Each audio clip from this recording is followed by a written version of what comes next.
Bonjour et bienvenue dans Aux Avant-Postes, l'émission qui cherche un sens au chaos du monde. 107 milliards de dollars de pertes dues au changement climatique en 2025. Ça, c'est pour les biens assurés. Il faut donc y ajouter ceux qui ne l'étaient pas, soit un total de 220 milliards de dollars. Autrement dit, le nombre de biens qui ne sont pas couverts augmente. Alors, faut-il se préparer à vivre dans un monde sans assurance ? Eh bien, des réponses avec mes deux invités. Mathilde Viennot est chef de projet au département environnement du Haut Commissariat à la stratégie et au plan. Et Tom Hauser est chargé de campagne assurabilité des risques climatiques à l'ONG Reclaim Finance. Bonjour à tous les deux. Bonjour. Bonjour. Je voudrais qu'on commence par le président Trump, qui, à sa façon bien particulière, a tweeté récemment, c'était le 26 avril 2026, il arrive en chevalier blanc, il a trouvé la solution pour répondre au désastre des incendies californiens de ces derniers mois. Lui, il a obligé les assureurs à payer, on l'écoute.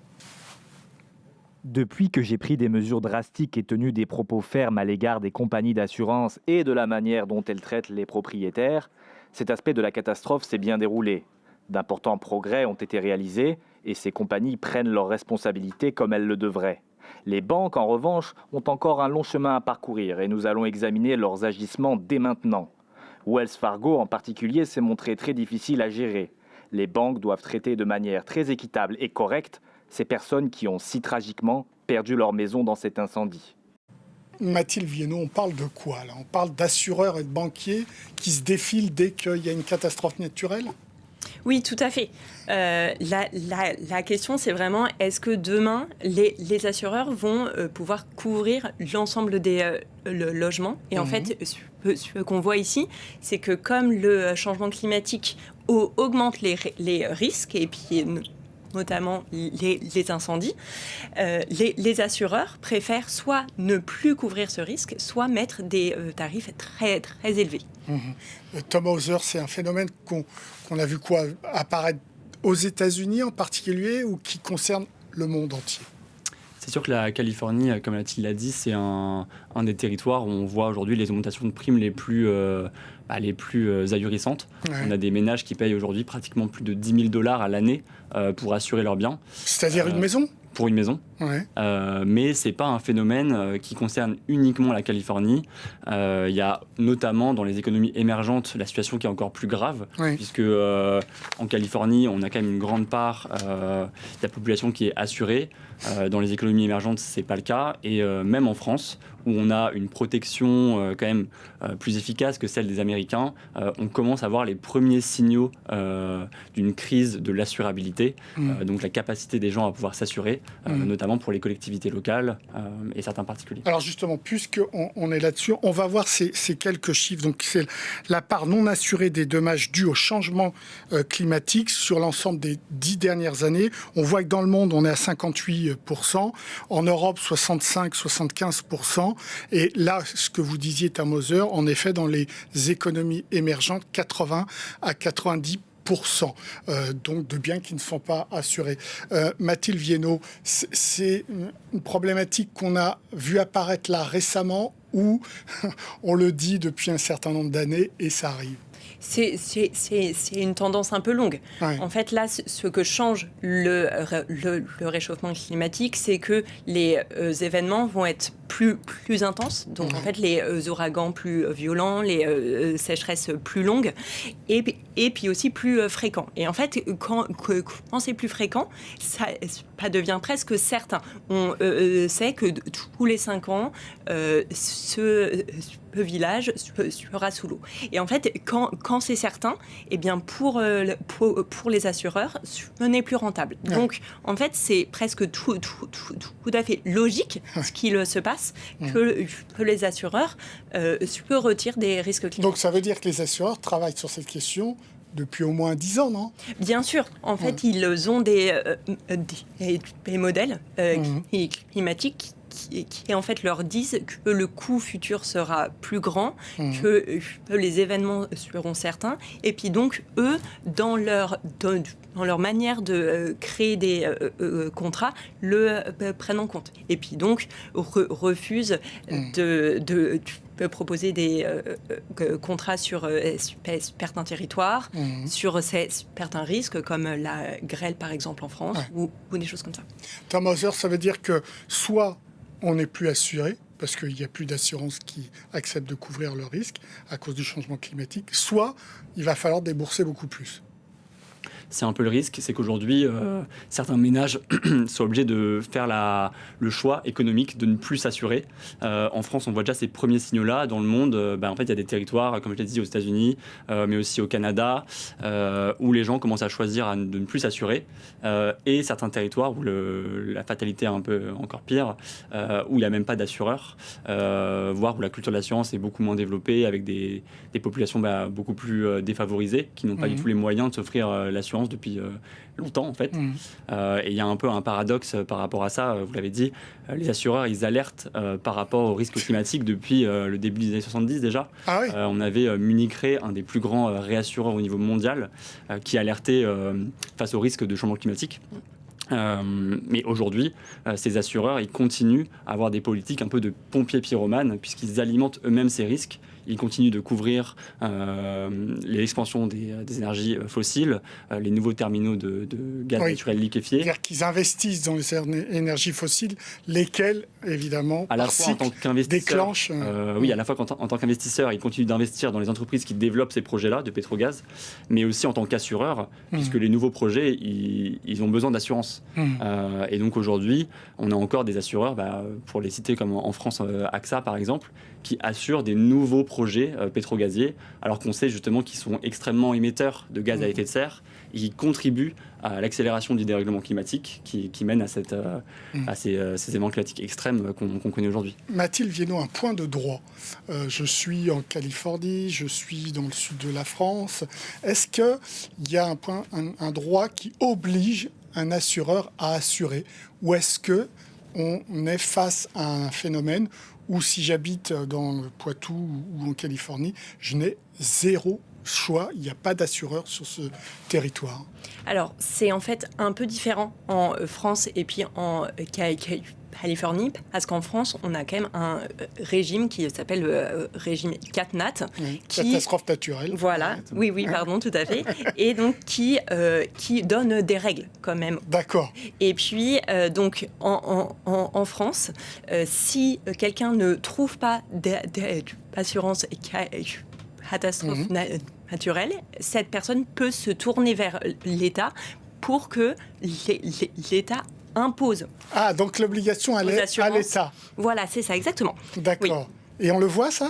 Alors, aujourd'hui, donc cela, ça passe par le Bureau central de tarification. En fait, les saisines, donc en fait, les dossiers sont très faibles. Puisque, comme en fait le disait Tom, les ménages choisissent plutôt de ne pas s'assurer plutôt que de faire des démarches pour avoir des assurances. Quand c'est l'État qui est assureur, oui. Les prix sont corrects ou même là, les prix des couvertures sont importants? Alors, l'État n'assure pas directement.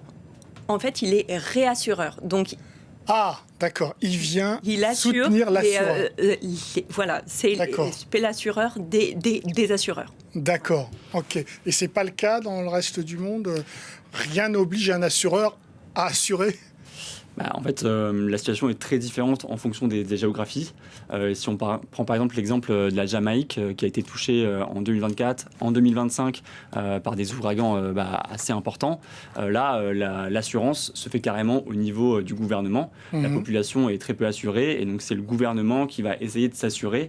Alors là, auprès de mécanismes de marché avec la Banque mondiale et aux États-Unis par exemple, où on a un peu ce mécanisme d'assureurs qui se mettent entre eux pour permettre d'assurer les risques. Mutualiser, exactement. Et quand un ménage en fait, ne trouve pas d'assurance pour son logement, il va se tourner vers ce ce qu'on appelle un pool, enfin ce groupe d'assureurs mutualisés qui vont assurer, pour le coup, sans garantie de prix abordable. Et c'est ça un peu le il n'y a risque. toujours pas cette garantie. C'est un peu le risque aujourd'hui. En France, on a cette chance. Les prix sont plutôt abordables. On est autour de 50 € en moyenne par an pour uniquement l'assurance des événements climatiques extrêmes. Ça se rajoute à l'assurance classique, on va dire multirisque habitation. Oui, plus les 400 ou 500 € voilà, mais c'est pour mon habitat, en gros etc. 20% de notre prime d'assurance multirisque habitation. D'accord. Mais c'est un tarif fixe pour tout le monde. C'est ce qui permet d'avoir une solidarité aussi au niveau national. Et ce qui n'est pas le cas dans la plupart des autres pays. Ce que vous disiez sur les États-Unis, la Californie en particulier, c'est que quand le phénomène climatique est trop fort, que ça coûte trop cher aux assureurs, ils peuvent se retourner sur les assurés et faire en fait payer les assurés. Exactement, dans ce système de mutualisation qui s'appelle le Fair Plan, en fait, lorsqu'il y a une catastrophe climatique trop importante qui dépasse le $1 milliard de pertes à demander aux assureurs, ils ont droit de retranscrire, on va dire, ces pertes pour eux à 100% sur les primes de leurs assurés sur l'ensemble du territoire. Donc en fait, on se retrouve à avoir un mécanisme un peu de solidarité forcée post-désastre et des prix, comme on l'a dit, qui peuvent atteindre des sommes astronomiques, en fait, tout simplement pas réaliste. Pas réaliste, tout simplement. Mathilde Viennot, on sait que l'Europe va être particulièrement touchée par le réchauffement climatique. On sait qu'en France, on va être également touché particulièrement. On travaille sur des hypothèses de 4 degrés d'augmentation, etc. C'est-à-dire que ce qu'on vient d'entendre de la part de Tom Hauser, ça peut arriver chez nous, cette absence d'assurance ou ces primes incroyables? Oui. Alors, c'est quelque chose qu'on voit déjà un peu. Donc, notamment dans les Outre-mer, il y a plus que 4 compagnies qui proposent des contrats. On le voit aussi, par exemple, dans le nord de la France, qui mais maintenant, chaque année, est durement touché par les inondations. Certains ménages ne trouvent plus de contrat. Donc en France, c'est plutôt des signaux faibles, mais ça vient. Je voudrais là qu'on écoute le maire adjoint aux finances. Enfin, il était maire adjoint aux finances à Poitiers. C'est Robert Rochaud. Il s'exprimait le 8 janvier 2025. Il avait des difficultés, sa ville, à assurer un certain nombre de bâtiments. Il a relancé des appels d'offres. On l'écoute. On prend un risque limité en relançant l'appel d'offres et de faire en sorte que on ait une facture qui soit moins élevée que celle qui nous était proposée initialement. Concrètement, ça veut dire que si il y a une école qui brûle, par exemple, eh bien, ça veut dire que la construction devra être assurée par des moyens propres de la collectivité. Alors voilà, on a écouté Robert Rochaud, qui était adjoint aux finances. Il dit très clairement qu'il ne va pas pouvoir assurer ses bâtiments. Et s'il y a un dégât, c'est la ville qui va payer. Ça aussi, Mathilde Viennot, on va le voir de plus en plus. Oui, tout à fait. Donc, les biens publics font partie de ces biens qui sont trop coûteux, trop chers pour les assurances. Et puis donc, les maires se retrouvent sans couverture. Et donc, c'est pour ça qu'il faut qu'on repense un peu comment est-ce que l'État peut venir en soutien à ces maires, à ces ménages qui n'ont plus d'assurance pour là, c'est l'État. Pour pallier. Oui. Vous ne pensez pas là au secteur privé? Eh bien, alors en fait, il y a plusieurs scénarios possibles, plusieurs manières de faire. La première serait en effet d'obliger un peu plus les assureurs à couvrir de façon minimum certains biens, certains ménages. Par le droit. Oui. D'accord. Oui, voilà. Autre solution? L'autre solution, c'est que l'État prenne en charge directement les risques qui sont trop chers et puis donc qui sont délaissés par le marché de l'assurance. Par exemple, c'est le cas de la sécheresse. Ce qu'on dit, c'est que ce sera le risque le plus cher dans les années qui viennent. Et puis donc pour les agriculteurs notamment. Oui, voilà. Mais en fait, aussi pour les maisons. Donc c'est le retrait gonflement des argiles. Ça concerne presque la moitié des maisons en France. Donc c'est colossal, c'est très cher. Et puis donc il y a un risque que les assureurs Mais cette solidarité, Mathilde Viennot, si je me trompe, elle est fondée sur le fait que quand on prend une assurance, tous là, on paye une partie pour CatNat, donc catastrophe naturelle. S'il n'y a plus d'assurance, ce fonds ne va pas être alimenté. Alors, non, mais c'est pour ça que l'État viendrait directement... Par son budget. Voilà, c'est ça, exactement. Et puis, donc, il y aurait des financements dédiés pour, en fait, financer cet État qui assure directement. Tannhäuser, c'est possible quand on est dans un pays riche, là, quand même, ça, comme solution. Oui, c'est sûr que c'est une solution aussi qui part du principe que tous les logements vont être assurés, que les collectivités vont aussi pouvoir s'assurer.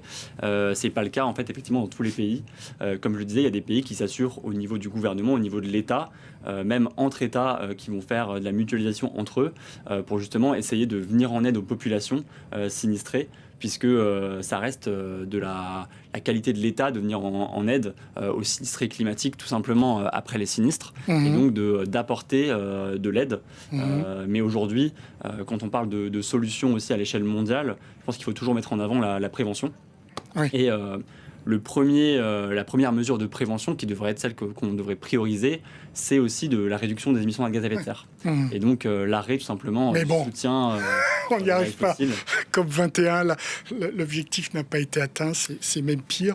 Donc, autre solution que je vois quand je lis un petit peu ce que vous faites dans vos plaidoiries de Reclaim Finance, c'est que vous vous étonnez du fait que les assureurs gagnent beaucoup d'argent et que ces assureurs redistribuent en dividendes aux actionnaires. Donc vous pensez qu'il faut aller piocher là ? Le paradoxe, il est vraiment dans la situation qu'on vient de décrire assez longuement, donc les difficultés vécues par les sinistrés climatiques et la santé financière des grands assureurs cotés. Donc on parle bien franchement des mastodontes, des mastodontes de ce secteur, AXA, Allianz, Generali, qui font des résultats records dans une période de crise, en tout cas émergente en France. Oui, c'est contre-intuitif, on pourrait se dire que... qui font des résultats positifs, même sur... leur branche isolée, dommage, donc la branche qui est concernée par les risques climatiques. Et donc, ce qu'on pense en tout cas, c'est qu'il y a un intérêt aussi pour eux à aller s'investir plus dans la prévention. Aujourd'hui, on sait que 1 euro investi dans la prévention des risques climatiques, c'est 8 euros économisés dans le futur sur les dommages. Donc même pour eux, il y a un intérêt. Et oui, on s'étonne puisque aujourd'hui, les gens payent de plus en plus cher leur assurance. Pour autant, ces stratégies-là mises en place par les assureurs ne sont pas corrélées avec leurs difficultés financières. Mathilde Viennot, c'est un chemin qu'on peut prendre là, taxer les assureurs ? Oui, tout à fait. C'est d'ailleurs une solution qu'on proposait dans notre premier scénario, dans notre première manière de faire. Il y a déjà des taxes sur les assurances qui en fait finance un fonds qui s'appelle le fonds Barnier qui permet d'adapter les logements et donc taxons en effet plus les assureurs sur en fait ça ne doit pas leur faire plaisir sur ce en que fait vous dites. cette taxe Barnier pour faire un fonds qui soit plus gros et puis qui en effet au final, leur fera faire des bénéfices. Je vous remercie à tous les deux pour vos réponses. C'est l'heure de notre rubrique « Dans le radar ». Un livre, une étude, une enquête qui nous a interpellés cette semaine. Aujourd'hui, il s'agit d'un article publié dans le dernier numéro de Diplomatie Magazine intitulé « Quel avion de combat pour le ciel européen ?» Alain Denève tente d'y répondre. Bonjour Alain Denève, vous êtes attaché de recherche au Centre d'études de sécurité et défense de l'Institut supérieur de défense de Bruxelles. Bonjour. Bonjour. Alors, ce que vous dites, ce que vous écrivez, c'est qu'en fait, l'enjeu principal, c'est pas seulement le fait pour les Européens d'avoir un avion, que ça dépasse même l'écosystème d'un simple avion de chasse, c'est cela ? Oui, c'est cela. C'est-à-dire que lorsque l'on aborde l'avion de combat, on aborde un problème qui est périphérique. Le problème central, c'est, je dirais, le réseau sur lequel on va faire fonctionner ces plateformes. Un réseau qui est toujours américain, donc c'est un maillage informationnel américain. Mais la question quand même qui est centrale aussi avec l'avion de combat et le projet d'avion de combat européen, c'est malgré tout de retrouver une capacité autonome, souveraine, européenne dans le développement d'une aéronautique de combat. Et c'est loin d'être le cas pour l'instant. Est-ce qu'il existe vraiment une volonté du côté de l'ensemble des 27 membres de l'Union européenne d'aller vers cet avion, cet écosystème d'avions de chasse indépendants des États-Unis? Alors, à l'ensemble des 27, peut-être pas.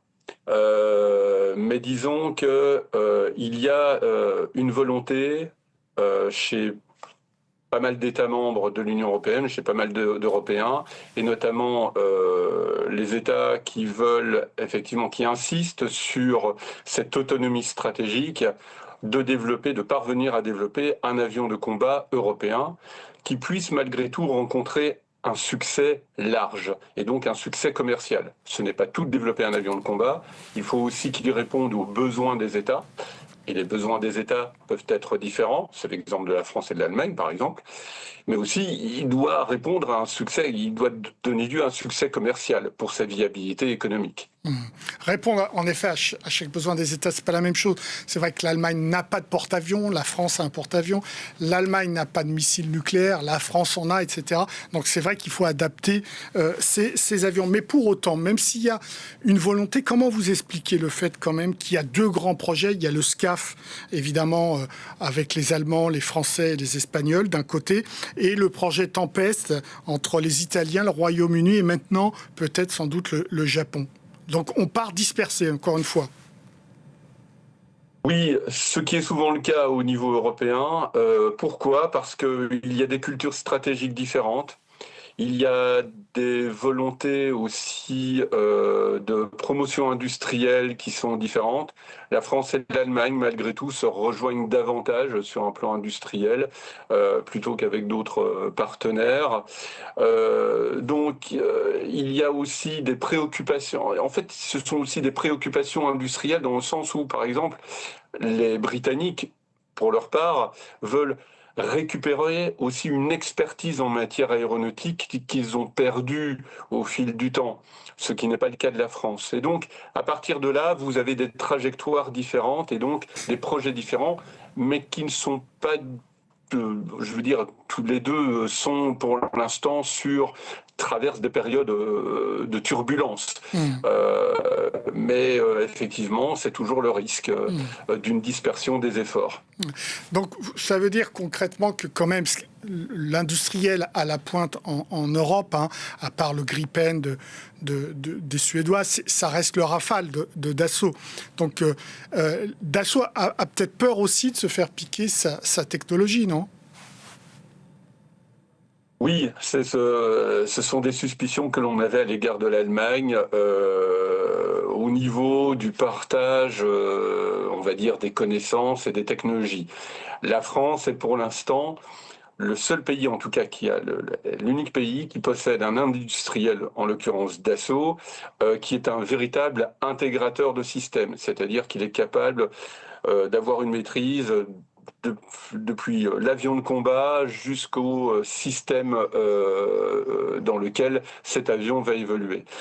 À partir de là, il est vrai que ça crée un certain nombre de dissensions avec l'Allemagne qui, elle, voudrait sans doute récupérer une certaine maîtrise d'œuvre dans ce domaine de l'avion de combat qu'elle n'a plus.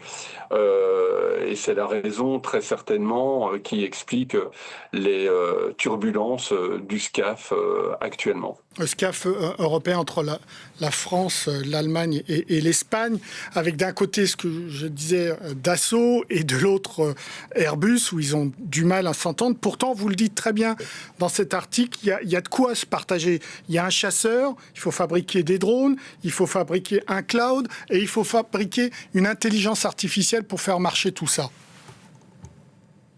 Oui, le cahier des charges Il est imposant, il est très complet, il est composé de nombreux éléments dans lesquels il pourrait y avoir un partage des tâches qui puisse être opéré. Et peut-être que ce sera l'une des portes de sortie du SCAF qui lui permettra de survivre. Il faudra voir dans quelle mesure les pourparlers pourraient aboutir à un résultat.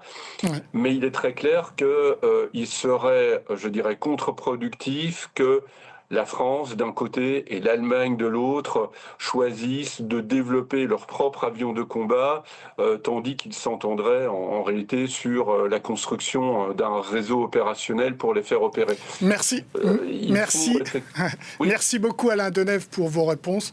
Je dois céder l'antenne. Merci également à tous les deux pour vos réponses. Aux avant-postes, c'est terminé. Vous pouvez retrouver cette émission sur france24.com, sur nos réseaux sociaux et sur nos podcasts. Au revoir.